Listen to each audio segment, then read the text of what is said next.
Chapter 1. The American Creed Imperiled. It has been our fate as a nation not to have ideologies, but to be one. Richard Hofstadter.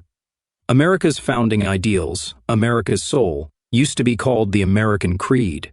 The creed's origin is the first sentence of the second paragraph of the Declaration of Independence. We hold these truths to be self-evident that all men are created equal, that they are endowed by their Creator with certain unalienable rights. In Samuel Huntington's words, the creed embodies the political principles of liberty, equality, democracy, individualism, human rights, the rule of law, and private property. 1. Europeans who looked with hope to America in the 19th century grasped a simpler meaning. In America, they would be the equals of anyone else, equal before the law, and possessing the same inherent human dignity as anyone else. In America, they would be judged on who they were as individuals, not by what social class they came from, or how they worshipped God. That promise drew immigrants by the millions who believed that in America, you could go as far as your own hard work and talent would take you.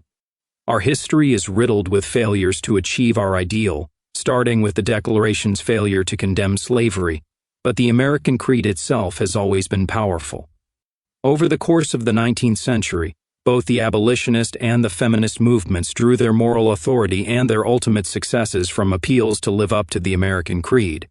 In the early 1940s, writing in his landmark book, An American Dilemma, the Swedish economist Gunnar Myrdal capitalized the term and marveled at the creed's continuing universality. Even a poor and uneducated white person, in some isolated and backward rural region in the Deep South, who is violently prejudiced against the Negro and intent upon depriving him of civic rights and human independence, has also a whole compartment in his valuation sphere, housing the entire American creed of liberty, equality, justice, and fair opportunity for everybody, he wrote. The creed was what made America America.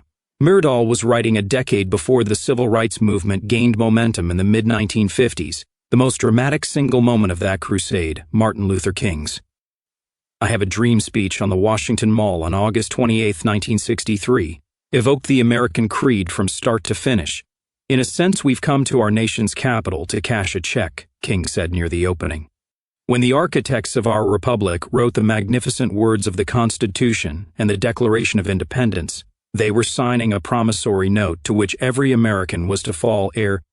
Reaching the peroration, he proclaimed his first dream, that the nation will rise up and live out the true meaning of its creed. We hold these truths to be self-evident, that all men are created equal. The iconic line from the speech, King's dream that his 4 children would one day not be judged by the color of their skin but by the content of their character, was a reification of the creed. That speech was the capstone to a compelling appeal that had raised the consciousness, the phrase is appropriate for once, of white America over the course of the preceding decade. You have to be quite old to remember how uncomplicated it seemed to many of us, white and black alike in 1963. African Americans had been wronged for centuries, during slavery and after. It was time to set things right. 10 months later, the Civil Rights Act of 1964 was signed by Lyndon Johnson. It had passed by overwhelming margins in both houses of Congress, with almost all of the opposition coming from Southern members. There, we had done it. We had set things right. Some who voted for the bill had misgivings about a few provisions. Titles 2 and 3 banning race discrimination in public accommodations and public facilities entailed obvious restrictions on freedom of association. Title 7, on equal employment opportunity, made employers vulnerable to legal scrutiny if they didn't think in terms of groups. But in the floor debates and in the press, these provisions were described as one-time exceptions justified by the unique injustice done to African Americans. It's not as if the act would seriously infringe on traditional American freedoms. As Hubert Humphrey, the Senate's leading liberal, put it when discussing the section on employment discrimination, the wording of the bill does not limit the employer's freedom to hire, fire, promote, or demote for any reason or no reason, as long as his action is not based on race, color, religion, national origin, or sex. The act had to be a good and necessary thing. As a college junior at the time, I certainly thought so. Nonetheless, a philosophical wedge had been driven between those who wanted strict adherence to the ideal of treating people as individuals, equal before the law, and those who advocated group-based policies as a way to achieve social justice. The Civil Rights Act of 1964 had added a caveat to the creed. Less than a year later, President Lyndon Johnson announced the next and profound stage of the battle for civil rights, namely, not just equality as a right and a theory, but equality as a fact and equality as a result. It marked the beginning of a process whereby the founding ideals of the American Creed were recast as the struggle for social justice. Title VII of the law was interpreted as permitting preferential consideration for African Americans in admissions to colleges and in employment. And it turned out to be not merely a one-time exception to remedy a unique injustice. Group-based exceptions for special treatment were widened to include not only women but also the physically disabled, the mentally disabled, the elderly, and eventually homosexuals. The gap between liberal and conservative interpretations of the creed widened as well. The term itself fell out of use. The 21st century saw the growth of a new ideology that repudiated the American Creed altogether. It began in academia as intersectionality and critical race theory conjoined with a bastardized vision of socialism. By 2016, it exerted significant influence within the left wing of the Democratic Party. As I write, the new ideology still goes by several names. Woke originated within the African American community. Critical race theory and anti-racism are the most widely used terms. But there's one label that covers it all: identity politics. At the heart of identity politics is the truth that who we are as individuals is importantly shaped by our race and sex. I've been aware of that truth as I wrote this book. My perspective as a straight white male has affected the text, sometimes consciously and sometimes inadvertently. But identity politics does not limit itself to acknowledging the importance of race and sex to our personae. The core premise of identity politics is that individuals are inescapably defined by the groups into which they were born, principally but not exclusively by race and sex, and that this understanding must shape our politics. Identity politics turns the American Creed on its head. Treating people as individuals is considered immoral because it ignores our history of racism and sexism. Remedying America's systemic racism and omnipresent white privilege requires that people of color be treated preferentially. The power of the state not only may legitimately be used to this end, it must be so used, and sweepingly. I didn't take identity politics seriously for a long time.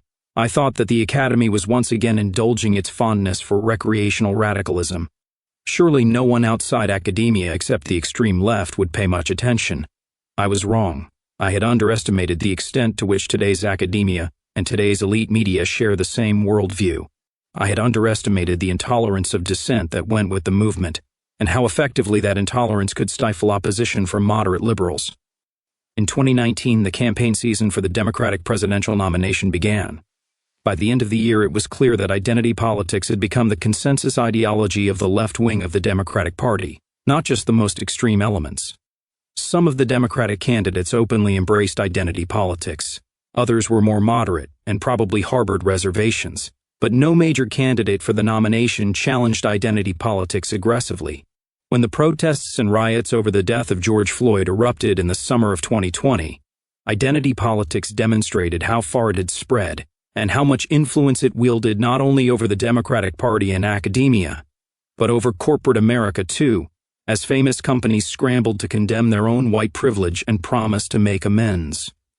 The new administration came to office in January 2021 with the support of American elites who had largely accepted that the ideals of color blindness and America as a melting pot were not just outdated, they were evidence of the racism still embedded in the white consciousness.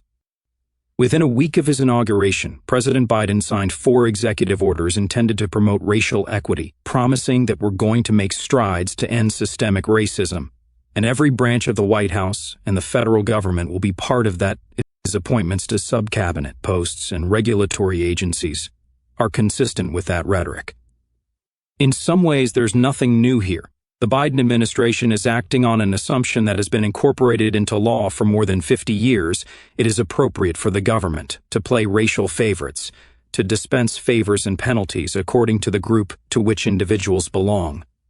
My view is that this position has proved to be toxic. It is based on the premise that all groups are equal in the ways that shape economic, social, and political outcomes for groups.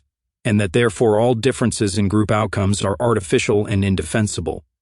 That premise is factually wrong, hence this book about race differences in cognitive ability and criminal behavior. I am aware of the dangers of being misread.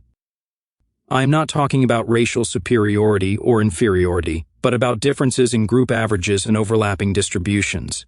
Differences in averages do not affect the abilities of any individual. They should not affect our approach, positively or negatively, to any person we meet. But experience has taught me how hard it is for people to accept those assurances. I am also aware of a paradox. I want America to return to the ideal of treating people as individuals, so I have to write a book that treats Americans as groups. But there's no way around it. Those of us who want to defend the American creed have been unwilling to say openly that races have significant group differences. Since we have been unwilling to say that, we have been defenseless against claims that racism is to blame for unequal outcomes. What else could it be? We have been afraid to answer candidly. Because we have not talked openly about group differences, we have kidded ourselves that the differences are temporary and can be made to go away. The next big push, whether it takes the form of No Child Left Behind in 2001 or a campaign to root out systemic racism in 2021, will change things. We've been saying that since the War on Poverty in 1965. It has allowed us to evade our moral obligation to treat others as individuals, even though mean differences between groups are a reality and will be with us indefinitely. I've been having conversations about that moral obligation for decades. It has been disquieting to see how few people can make themselves confront it. The differences must be temporary. If they aren't, but they must be. Discarding that crutch is essential. The more intractable the group differences, the more imperative the moral obligation. This book is written for all the people with whom I've had those disquieting conversations and the millions of others who think that group differences must be temporary. I've been unable to discern an ideological tilt. Well-meaning people on the right are as uncomfortable confronting the reality of group differences as well-meaning people on the left. But one audience is a special priority for me. People on the center-left, who are liberals, in the tradition that extended from FDR through Bill Clinton and included Senator Joe Biden. I suspect that any liberals who have gotten this far wondering if I can possibly be serious can't see that America's problems are coming from the radical right, the people who stormed the Capitol 2 weeks before Biden's inauguration. That is partly true.